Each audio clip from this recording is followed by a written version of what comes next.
3 doa semua dikabulkan. Setelah beramal soleh, pertama yang Allah bangunkan, Allah perintahkan malaikat bangunkan satu tempat untuk pusat ibadah, kiblatnya, yaitu Ka'bah. Jadi bukan manusia yang bangun, dibangunkan untuk jadi sentral ibadah. Adam turun, Ka'bah sudah ada. Ya. Jadi Ka'bah sudah ada, antum belum ada tuh. Sentralnya sudah ada. Nah di era Nabi Nuh yang lengkap itu atasnya ya dengan izin Allah nanti hikmahnya besar sekali, kena banjir atasnya, tersapu. Sehingga tersisa pondasinya saja. Gak kelihatan. Maka di era Nabi Ibrahim alaihissalam diperintahkan kembali meninggikan pondasi itu sehingga utuh kembali ke atas. Maka Nabi Ibrahim kemudian datang, ketika hendak meletakkan batu pertama, dipijakkan kakinya, pijakan kaki pertama untuk membangun sesuatu yang besar disebut makom namanya. Jadi kalau ibu umrah atau haji, kemudian mau tawaf, itu kan dekat Hajar Aswad ya, sebelah kanan dikit itu ada makom Ibrahim ya Bu. Ya kan? Nah itu makom itu persis posisi awal kaki beliau memijakkan kaki pertama untuk meninggikan bangunan Ka'bah. Dan itu ada rahasia di situ. Nanti lain waktu kalau ngaji lagi baru saya buka. Ya. Itu diantara kita saja tuh.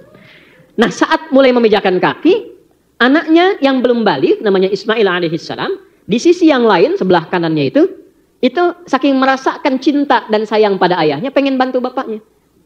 Karena ayahnya itu walaupun sibuk, itu selalu menyempatkan waktu nengok Bu, Pak.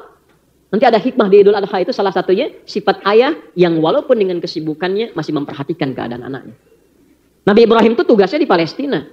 Ya, tapi anaknya tumbuh di Mekah. Sesibuk-sibuknya masih bisa nengok. Makanya disebut Ibrahim. Di antara makna-makna yang banyaknya, salah satu artinya Abun Rahim, bapak yang punya perhatian dalam pada anak. Nengok dengan siapa tumbuh, dengan siapa bergaul, dengan siapa nikah. Karena ada rasa dari ayah ke anak, maka tumbuh cinta kasih dari anak ke ayah. Lihat bapak kerja pengen bantu. Jadi begitu Nabi Ibrahim mulai ingin meninggikan, anaknya bawa batu di sisi yang lain. Disusun-susun bahasa kita, Pak boleh bantu ya. Disusun-susun jadi satu bagian, bagian itulah yang kita kenal sekarang dengan nama Hijr Ismail. Sisi yang lainnya. Nah singkatnya ketika keduanya sudah selesai meninggikan itu, maka berdoalah keduanya di samping Ka'bah. Dengan 3 permintaan diabadikan di Quran surah kedua Al-Baqarah ayat 127 permintaan pertama, 128 permintaan kedua, 129 permintaan ketiga. Dan 3-3-nya dijawab oleh Allah Subhanahu wa Ta'ala. Ini pesan kepada kita, kalau doa yang dilakukan pasca amal soleh, itu potensi dijawabnya 2 kali lipat lebih cepat dibandingkan dengan berdoa tanpa amal soleh. Jadi kalau sudah beramal, doa. Habis sholat, doa. Habis baca Al-Quran, doa. Jangan cuma sekedar dengan shadakallah, alhamdulillah, nggak apa-apa. Tapi sayang, hilang peluang, doa. Ya. Karena malaikat tuh masih mengikuti. Orang yang beramal soleh, malaikat tuh ada tugas-tugas untuk mendampingi. Dan kalau dia berdoa, diaminkan. Kayak sekarang, ini kan amal soleh. Hadisnya sahih di Ibnu Majah.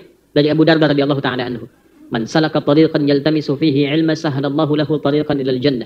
Wa innal malaikata la tad'u ajnihataha ridan li talibil ilmi. Wa inna talibal ilmi yastaghfiru lahu man fis samawati wa man fil ardi hatta al-hitan allati fil bihar. Jika ada siapapun melangkahkan kakinya dengan niat tulus untuk belajar, walaupun satu ayat, satu hadis, setiap derap langkahnya dari tempat dia menetap sampai ke tempat belajar, itu diperintahkan oleh Allah kepada malaikat, catat setiap langkahnya dan balas itu untuk meringankan langkahnya saat hisab ke surganya.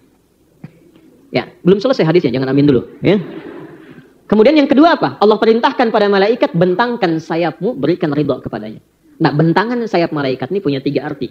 Di antara 3 ini, mana yang pertama mengaminkan doa orang yang bermohon saat belajar. Jadi ketika Anda berangkat, isi dengan istighfar.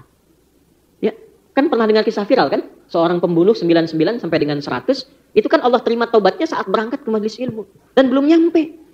Di tengah jalan meninggal. Belum nyampe ke majelis ilmu Pak, Bu. Di tengah jalan meninggal.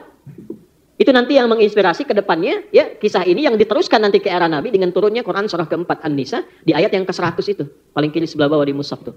Wa may yuhajir fi sabilillah yajid fil ardi muragaman katsiran wa wasi'ah wa may yakhruj min baitihi muhajiran ila Allah wa rasulih thumma yudrikul maut faqad waqa'a ajruhu 'ala Allah. Siapa yang ingin merubah hidupnya jadi lebih baik, lantas dia ingin mendekati Allah dan Rasulnya, datang ke majelis ilmu. Kalau dia datang dan masih hidup betul-betul niatnya merubah, Allah akan limpahkan ketenangan dalam hidupnya. Jadi ibu kalau mau ngaji ke sini, yang Allah berikan bukan kupon dulu, Bu. Panitia kalau kupon tuh. Ya. Yang Allah kasih ketenangan, tenang dulu. Jadi habis ngaji itu kita tenang. Karena tahu siapa kita, tahu tentang hidup kita, tahu persiapan pulang, tenang. Nah, dengan ketenangan itu dibimbing oleh Allah sesuai profesinya untuk sukses, baru dilimpahkan dunia. Jadi jangan berharap kalau ngaji itu dapat dunia dulu. Dunia itu kecil. Kenal Allah dulu. Kenal Allah dulu. Kalau ada orang berangkat dengan niat itu, belum sampai ke majelis ilmu, wafat di tengah jalan. Allah perintahkan malaikat, catat pahalanya yang menggugurkan dosa-dosanya. Kalau istighfar di jalannya. Kalau cuma foto-foto, bikin status, nggak dapet itu. Ya. Nah, balik ke ayat tadi ya, kita kembalikan. Nah, karena itu, kembalikan ke Hijr tadi, ya. Kembalikan ke Hijr tadi. 3 doa semua dikabulkan. Setelah beramal soleh, isi dengan doa.